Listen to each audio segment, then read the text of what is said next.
This podcast is brought to you by sarahraven.com, which is home to everything you need for a truly beautiful and productive garden. You'll also find great and essential gardening kit and stylish, lovely things to have in your house to bring the outside indoors, all inspired by the garden and the house being tied together. There's also plenty of garden inspiration, how-to videos and specialist growing guides. So head over to sarahraven.com today to discover even more.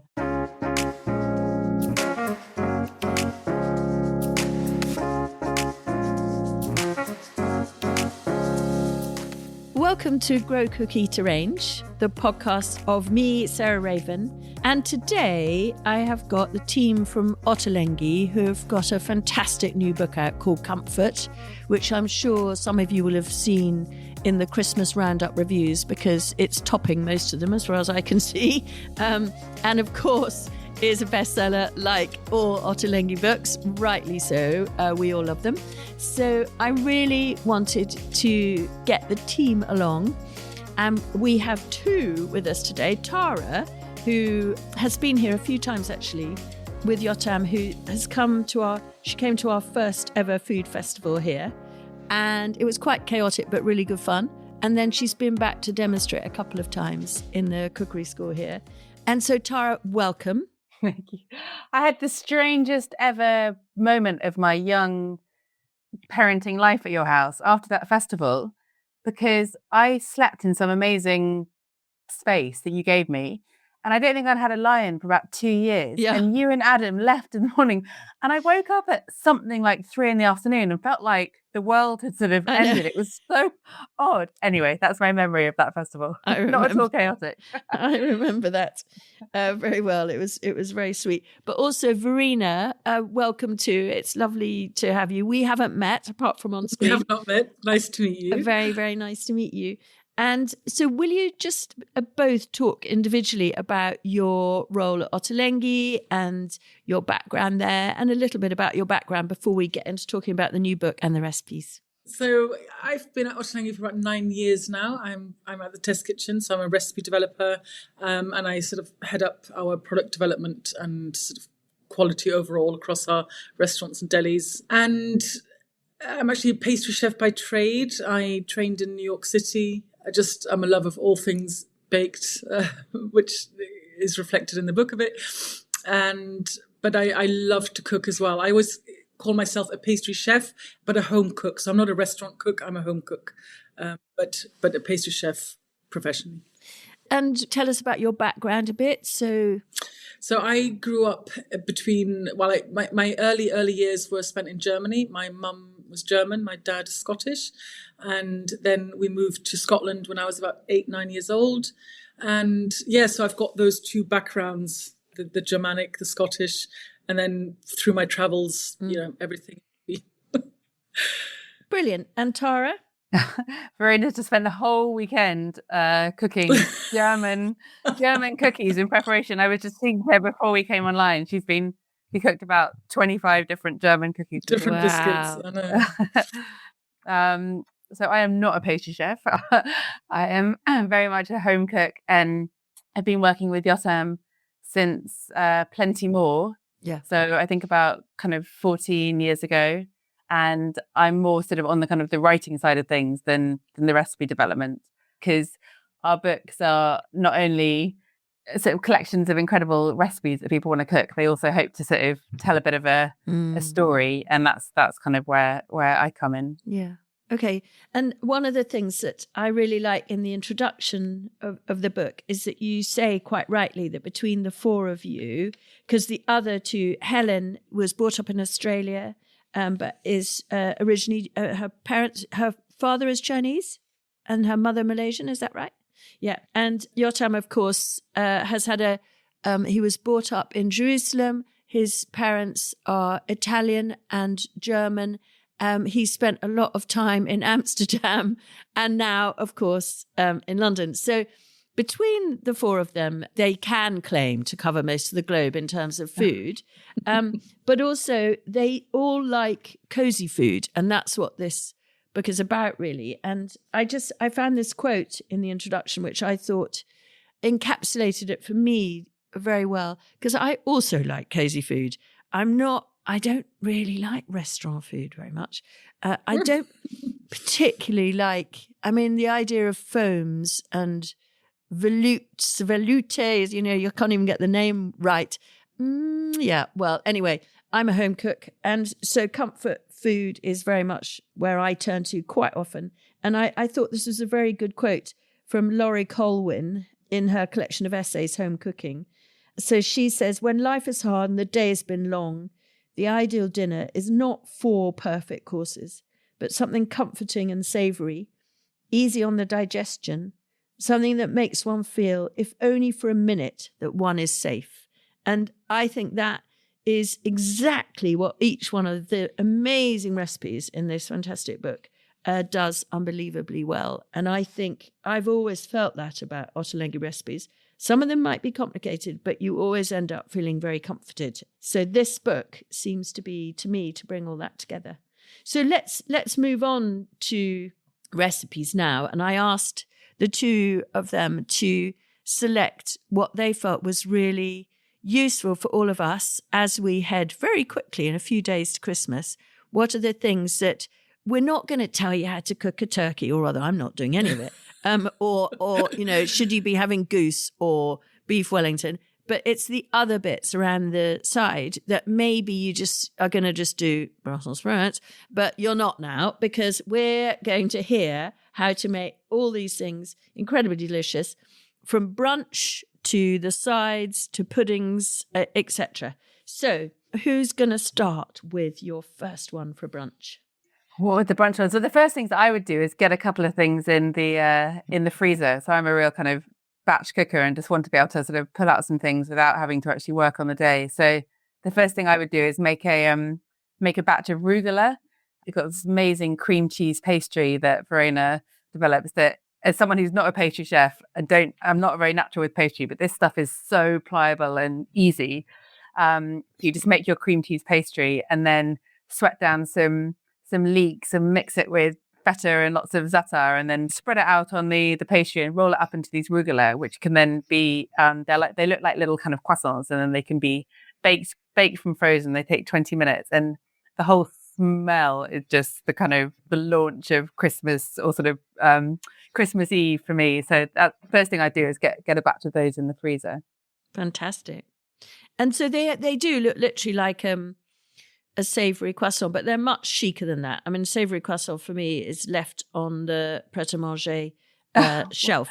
But well, actually, that is actually my son's favourite thing in the world, that pret-a-manger little croissant, and they're really versatile. So you can make them you can put anything in them. I do. They're great just for leftover ham and grated cheese, which I do for one of my kids, and then Casper loves the pret-a-manger tomato cheese one. So they're very, very versatile. Okay.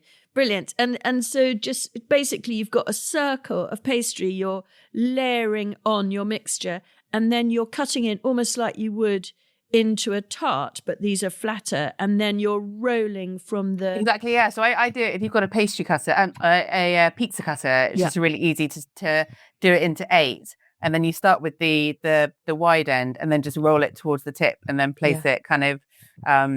sort of that side down, and then brush it a bit more za'atar on top. Yeah, they're super, super great. And so you would bake them, and then you would freeze them already baked, or would you bake them raw? Freeze them raw. What am I freeze talking them raw, exactly, okay. And then bake them from frozen. Okay.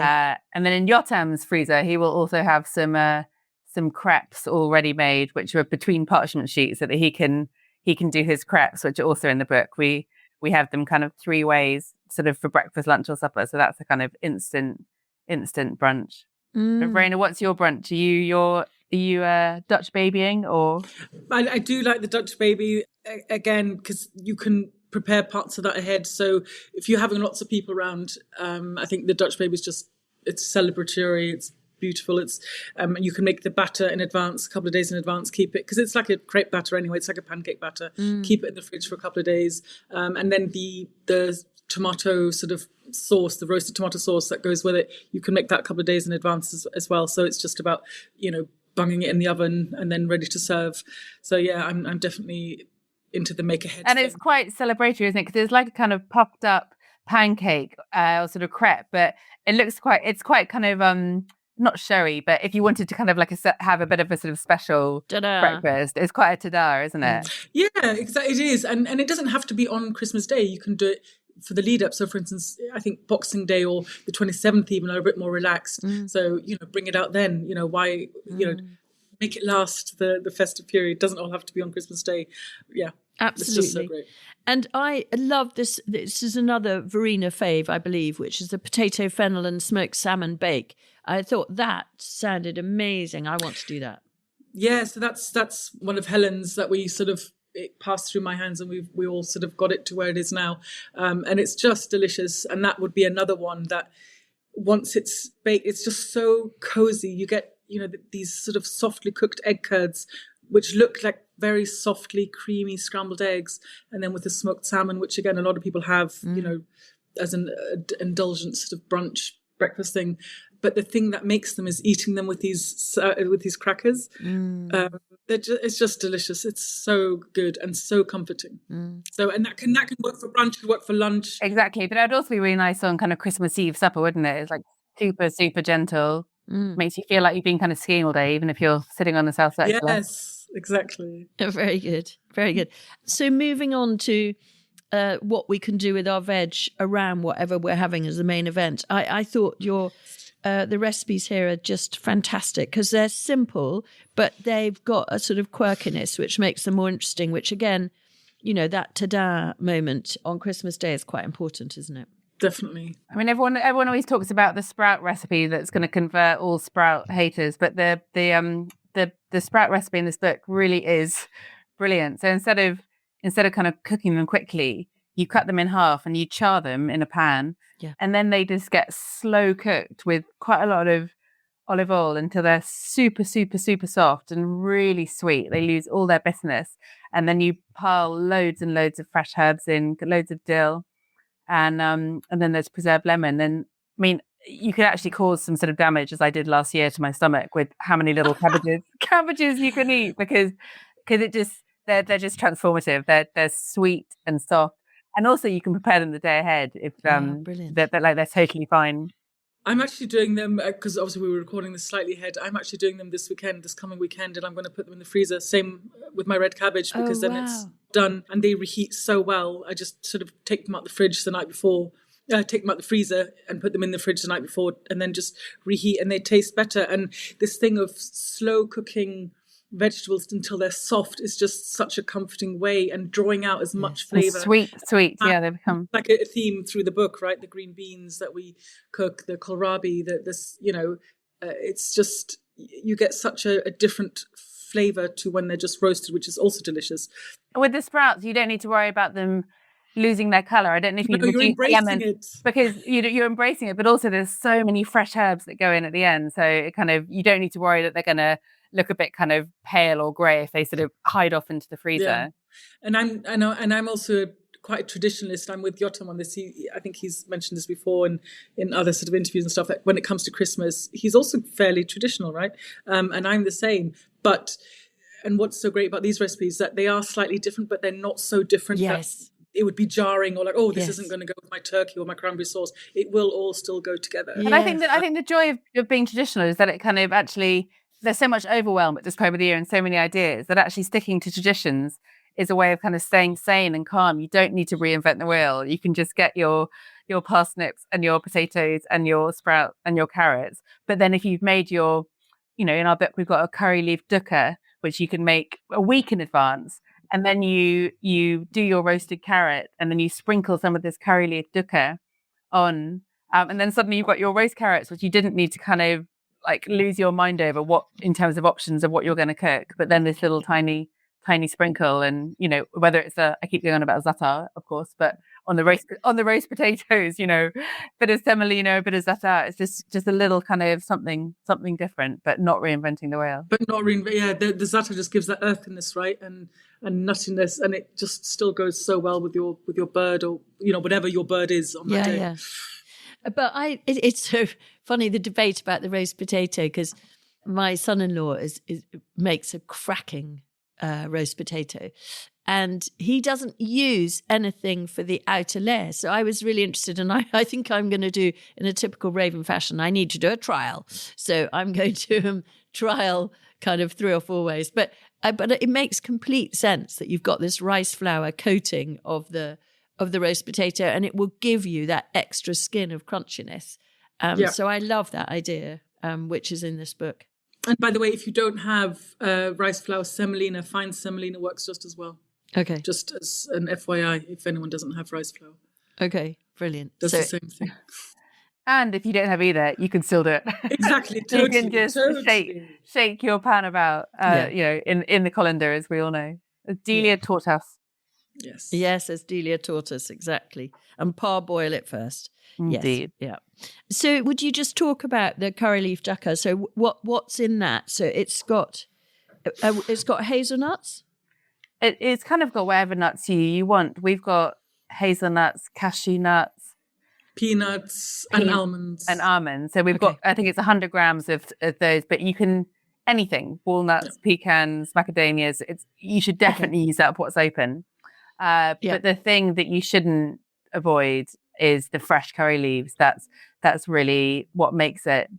And then if you're doing the recipe properly, if you're following the recipe in the book, the oil that you fry the curry leaves up with is the oil that you then use to roast the carrot. So it's got that curry leaf flavour through in the carrots, which is amazing. And actually, it's also a really great recipe if you can literally times it by 8 with no compromise, and then you've just got some edible gifts ready too. It's such a nice little present. Yeah. And again, the dukkah can be frozen if you want to just pop a little sort of Tupperware of it in the freezer or in a sandwich bag, and then it's just a really, really, really lovely present. And there's another recipe in the book for a roast chicken where we mix the curry leaf dukkah with some softened butter, and then you put that under the skin.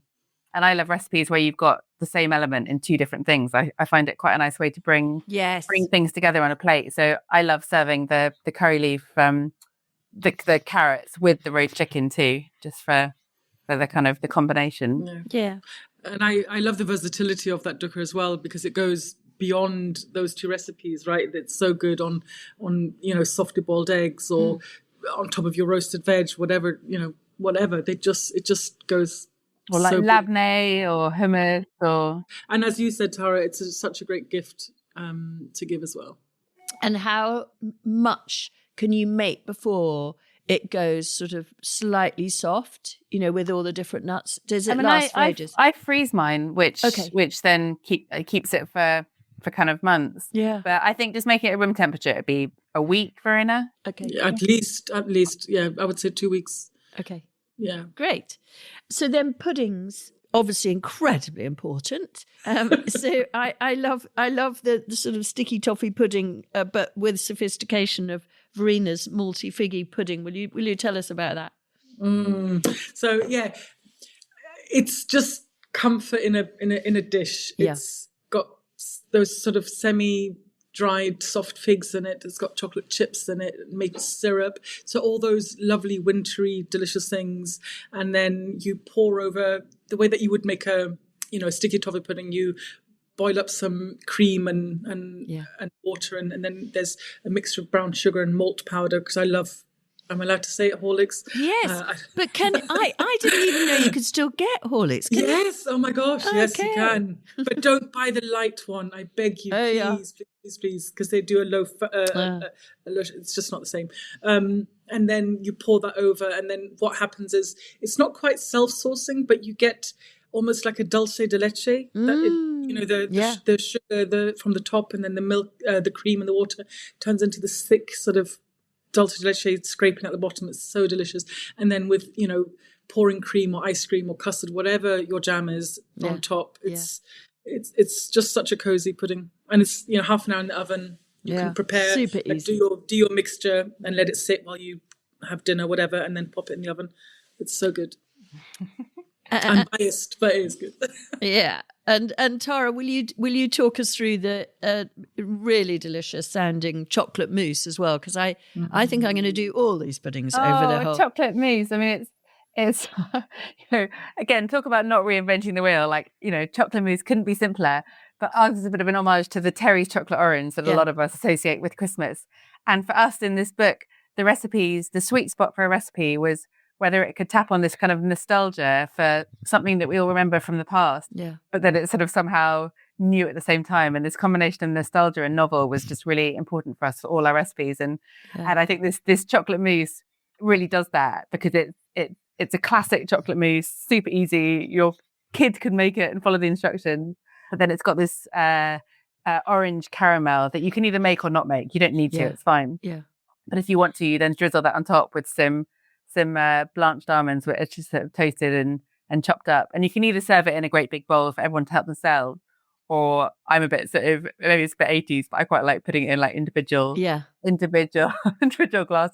and then with some extra kind of tangy cream on top. And it's just, it just brings out the kid in everyone. Everyone is happy. Uncle Terry's happy. Everyone's a winner. Yeah, it does. It does seem like that. I'm cooking a lunch for lots of friends on Sunday. That I'm definitely doing that. I think with poached. And again, pears. you can get it in the fridge 3 days before if you want. And I just love that sort of job done. It's done, off the list, and it just sits there. Yeah. So we've covered lots of things over the Christmas time, but maybe for comfort between Christmas and New Year, and even in the New Year, maybe a really nice biscuit. Would you be able to talk us through a biscuit? Yes. So there's a tahini crinkle, sort of a brownie crinkle cookie. That's basically a brownie but baked into a cookie, so it's soft and squidgy, and then it sort of crackles on the top as it bakes, and then it's got this delicious creamy mascarpone and tahini filling, and then with a little hidden nugget of halva in the middle. Oh, so good. Wow. So delicious. Yeah, and my favourite malt powder is in there again. Oh, is it? Very good. Yes, I managed to sneak it in 2 recipes in the book. And they're just yummy, and they're ones that you can prepare ahead. I would say the cookie will keep for a couple of days. The cream I would make on the day, but once they're sort of filled, keep them in the fridge and then just sort of soften even more, making them more tasty to eat, in my opinion. They're more of a sort of desserty, sort of afternoony kind of treat. I say tucked up with an eggnog in front of the fire. Very good. Very good. Yeah. Oh, well, thank you so much, both of you, and to all 4 of you for writing this wonderful book, which is going straight in the car with me to London, where I'm spending Christmas. Which also make a very good present, I would say. A very good present. I hear it has been gifted quite a lot. Yeah, it's beautiful, and it's, as ever with all your books, full of fantastic ideas. So, and thank you for chatting, and I hope to see you both again very soon. Definitely. Oh, thank you, and Sarah. happy Christmas. Happy Christmas. Yes, to you and everybody. Thanks so much for listening to Grow, Cook, Eat, Arrange with me and the Ottolenghi team.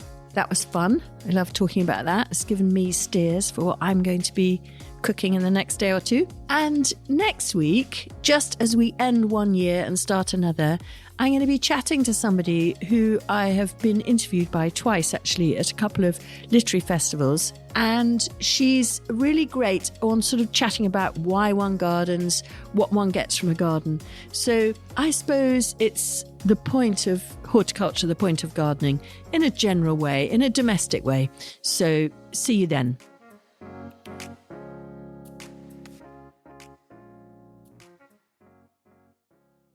You can find more information, photos and advice sheets on all the plants and recipes we talk about on this podcast by heading to the show notes or at sarahraven.com/podcast.